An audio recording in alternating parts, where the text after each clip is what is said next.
आप लोगों के लिए 7 दिन ना ऐसे लगते हैं कि अरे आज ही आए और आज ही लगता अब जाने का टाइम आ गया। 7 दिन बहुत जल्दी बीत गए। ऐसा क्यों होता है? कई बार टाइम बीतता ही नहीं है, कई बार टाइम जल्दी बीत जाता है।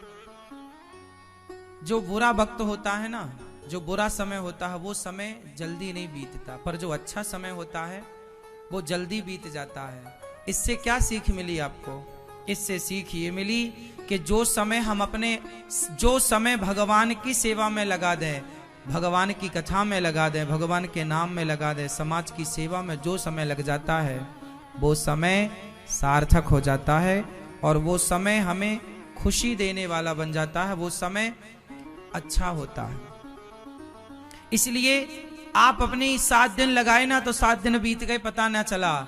जब सारी जिंदगी भगवान में लगा दोगे तो जिंदगी कब बीत जाएगी पता ही नहीं लगेगा।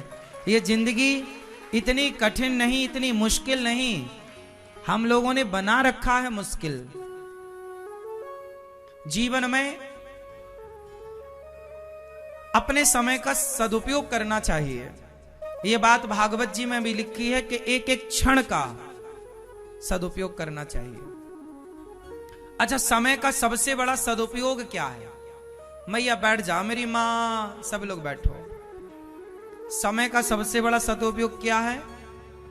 हमारे भैया श्री संतोष जी कथा सुन रहे हैं, अपने परिवार को कथा सुना रहे हैं। साल भर काम करते हैं, पैसा कमाते हैं, बिजनेस व्यापार करते हैं, पर उस साल भर में से 7 दिन निकालकर भगवान की सेवा में, भगवान के चरणों में अपने आप को समर्पित कर देते हैं। यही है गृहस्थ जीवन। इन्होंने अपनी 21 पीढ़ी तार ली। जाने अनजाने में इनके पिता, दादा, परदादा यदि किसी कारण अकारण यदि उनका मोक्ष नहीं हुआ होगा तो भागवत के पुण्य से उनका मोक्ष हो जाएगा। यदि उनका हो चुका है तो आने वाले बच्चों का जो भविष्य है वो इस पुण्य, देखो पाप का फल मिलता है उसी तरह पुण्य का फल भी मिलता है। ना तो किया गया पाप व्यर्थ जाएगा, ना तो किया गया पुण्य व्यर्थ। पाप और पुण्य दोनों पत्थर की लकीर होती है, किया भोगना ही पड़ेगा। पाप भी भोगना पड़ता है और पुण्य भी भोगना पड़ता है। इसलिए हर पाप से बचना है और हर पुण्य को करना है, हर अच्छे कार्य करना है, हर बुरे कार्य से बचना। हमारे भैया श्री राजेश अग्रवाल जी जो मेरठ से आए हैं, आप श्री ने वृद्ध माओं के लिए बेड दिए हैं। बेड की पूरी सेवा आपने ली है। आश्रम में जितने बेड वृद्ध माओं के लिए वो आपकी तरफ से, बहुत सारी सेवाओं से आप आश्रम की सेवाओं से जुड़े हैं और बहुत लगन से, बहुत अच्छे से आप, भगवान ने आपको योग्य बनाया है। और भगवान इतना योग्य बनाए, इतनी कृपा देखो भागवत जी इन्होंने कराई और खूब पानी बरसा। सबने कहा कि पानी बरस रहा है, हमें लगा नहीं ये पानी नहीं, ये तो कृपा बरस रही थी भगवान जी की। और उसका परिणाम भी हुआ कि कथा के बाद से भगवान की कृपा से कारोबार बढ़ा है, भगवान की कृपा से सब कुछ बढ़ते क्रम में रहा है। भागवत का पुण्य मिलकर रहेगा, रहेगा, रहेगा, जाएगा कहीं नहीं। जो आपने पुण्य किया, महाभारत में एक छोटी सी कथा है। महाभारत में कथा है कि धर्मराज युधिष्ठिर ने यज्ञ किया।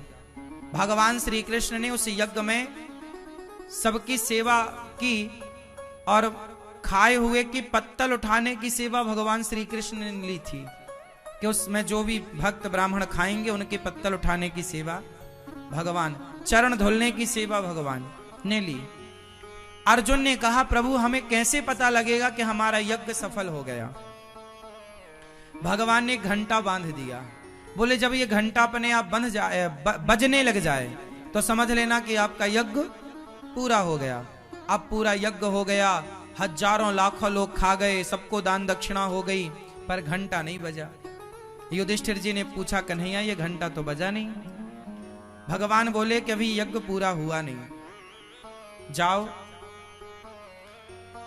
कोई भूखा है पकड़ के लाओ। चारों तरफ खोज कराई, कौन भूखा रह गया? तो एक जंगल में एक संत जी भूखे थे। बोले जब ये खाएंगे तब यज्ञ पूरा। देखिए एक व्यक्ति भी भूखा रह जाएगा तो यज्ञ पूरा नहीं होगा।